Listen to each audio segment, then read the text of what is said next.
Okay, so we're still in chapter 4. We're in section 7. We're going to be solving two operation equations. We're going to solve linear equations in one unknown and solve formulas. So, in example 1, it says to solve 2x plus 6 equals 14. They show a method where they come and they solve it doing it side by side, which I don't have a problem with doing it that way. I'm going to show you a different method. I like to go down instead of side by side. I think it helps organize it better. So if I was going to solve this problem, 2x plus 6 is equal to 14. The first thing I would do is go to the side with the variable on it. Then I would find the thing that's not connected to the variable. So the variable is the letter. I would say, well, that would be my plus 6. And so how do you get rid of a positive 6? Well, you want to do the opposite of that. So instead of adding 6, we're going to subtract 6 from both sides.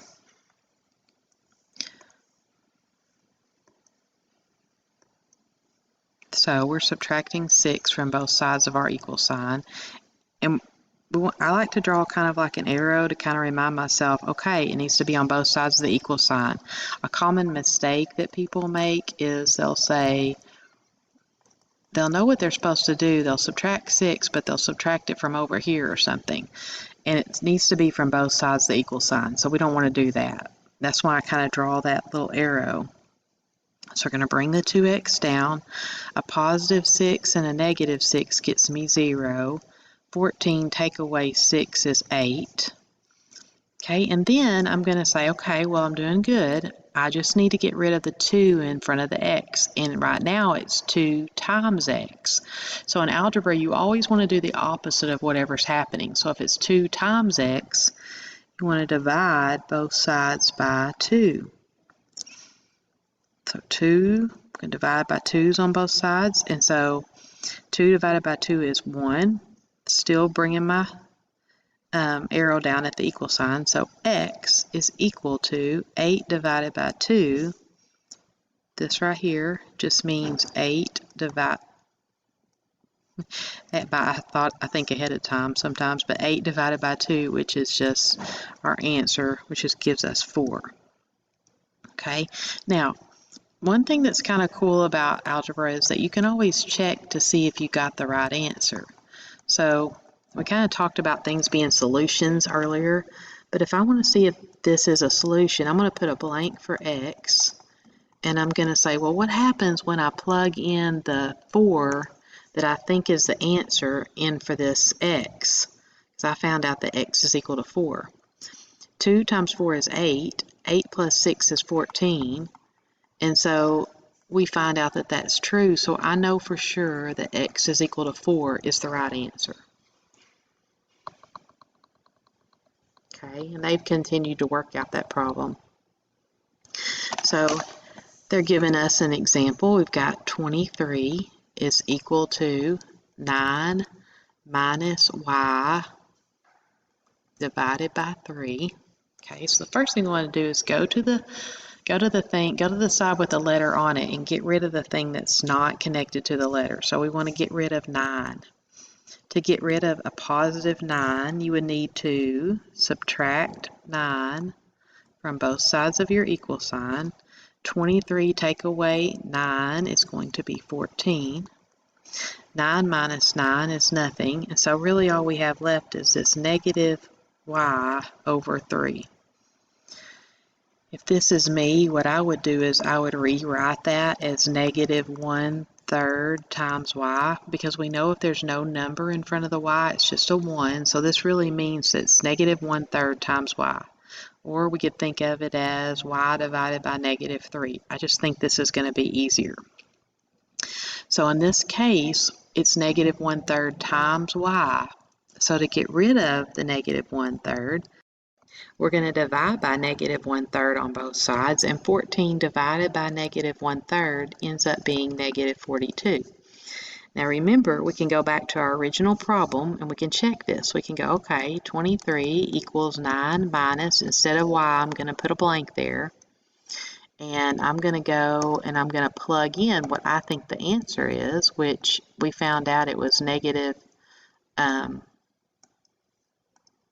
42, negative 42. And so I would see, well, is 9 minus a negative 42 over 3 equal to 23? Well, a minus minus is a plus. 42 divided by 3 is 14. So this is 23 equals 9 plus 14, which is also 23. So we were correct that this is the right answer. Y is equal to negative 42. Okay, if you want to work it the way that they work it, you're welcome to do that. I just like going down. I think it makes a little bit more sense. It's not as complicated. Okay, this time we've got a problem that has more than one variable here. And so I'm just going to write out the problem. The first thing we're going to need to do is to combine like terms on this one. So we want to get the 2x and the 4x together. 2x and 4x is going to get me 6x plus 5 is equal to 17. Then we want to go to the side with the variable on it and get rid of the thing that's not connected to the variable. So we want to get rid of the plus 5. Opposite of adding 5 would be to subtract 5. 17 take away 5 is going to give you 12. We're going to bring down our 6x. Now it's 6 times x, so we want to divide to get rid of it. 6 divided by 6 turns into 1, so that cancels out. X is equal to 12 divided by 6, which is 2. I can always go back and plug in my 2 wherever I see an x and make sure that it works.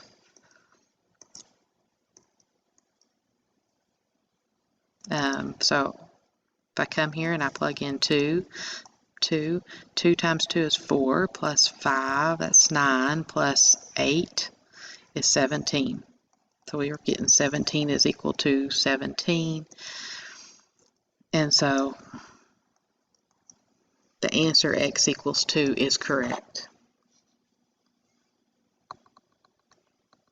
Okay. We have 5 thirds x equals 25. Immediately here I would go, man, I just changed that to 5 thirds times x, pull it out front. Then I know, okay, I can just divide both sides by 5 thirds. These would cancel out, and I would get my answer is 25 divided by 5 thirds, which is going to get me 15, I think. Let me look real quick. Well, it has the answer down here, so yes, it's 15. Okay.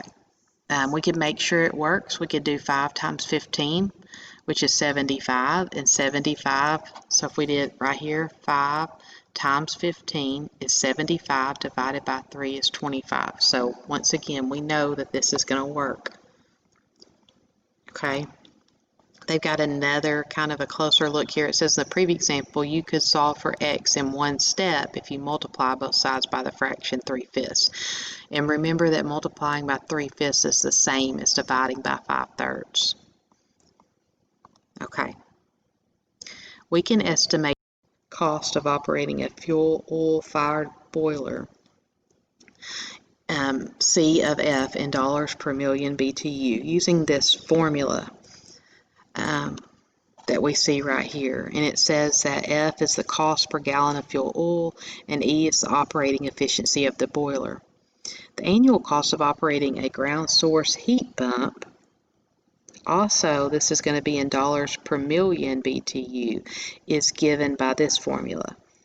So K is the cost per kilowatt hour of electricity and R is the efficiency rating of the heat pump. Okay, so it tells us to assume the following. Fuel costs $2.60. An existing boiler is 84% efficient. And it says don't use the percent in the formula. They want you to use the decimal. So 84 divided by 100 to get the 0.84. And a new ground source heat pump would have an efficiency rating of 3.3. So what would the cost of the electricity have to be to make the two annual costs the same? So we've got two formulas here. It says to solve this problem, first substitute the given numbers into the two formulas. So these two formulas above, they've substituted in our F, which was our fuel cost, and our E, which was our operating efficiency of the boiler, which is how they got this 260 over 0.84. And in the second one, they've put in the K, which is the cost of kilowatt hour per electricity, and R, which is the efficiency rating of the heat pump, which they gave us. They didn't give us the K, but they gave us the 3.3, which was the efficiency rating. So they've got those two substituted in. Now the next thing that they've done is they placed these two formulas equal to each other. So they took this formula and this formula, and they're placing them equal to each other in hopes that they can find this K right here. Okay, and so before it says you're able to cross multiply here, which you absolutely can. Before I did that, I think I would probably simplify this just a bit. So I would probably go ahead and figure out, well, I guess it doesn't matter. They've got all this stuff, right, multiplied times each other. 7.25 times 260 times 3.3. And they've got that equal to our 0.84 times 293K. Okay, now they've gone through and they've simplified some of that. So they took the 7.25 times 2.60 times 3.3, and that's where they're coming up with this 62.205. And then on the other side, they've got 0.84 times 293, which is right here, which is how they've come up with. I'm going to go ahead and let me show you instead of, so we're having to go back and forth. So if we take 7.25 times 2.60 times 3.3, we're going to get 62.205.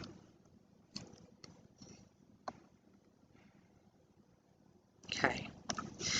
And then we've got equals to our 0.84 times 293.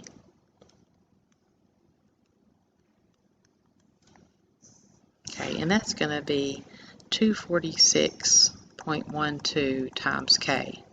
Now we know we would need to divide by the 246.12. That will turn into 1, and we'll have K is equal to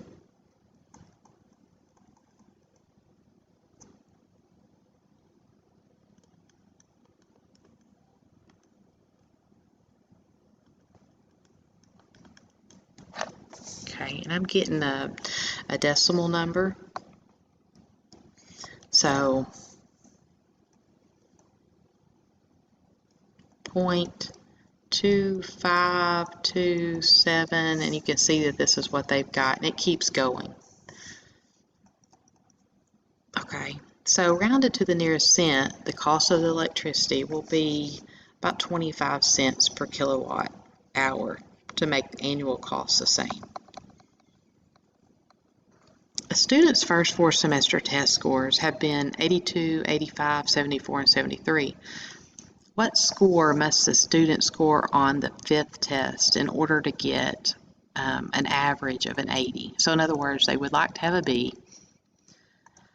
They have made on their first test an 82, an 85, a 74, a 73.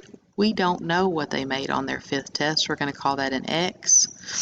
And when you find average, you always divide by how many things there are. So since there were 5 tests, we would divide by 5. And all of that stuff is supposed to be equal to an average of 80 so that they can make a B.